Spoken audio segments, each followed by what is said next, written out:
আগুনৰ পথাৰত তুমি কাটি আছিলা সোণ বৰণৰ পোকে ৰঙা পকা পকা ধান।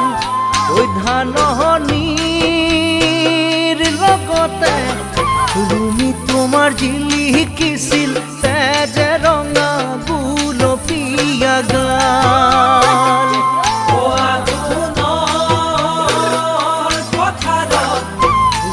তুমি কাটি আছিলা সোণ বৰণৰ পোকে ৰঙা পকা পকা ধাননিৰ লগতে তুমি তোমাৰ জিলিকিছিল তেজে ৰঙা গুলপীয়া গাল। কান্ধতে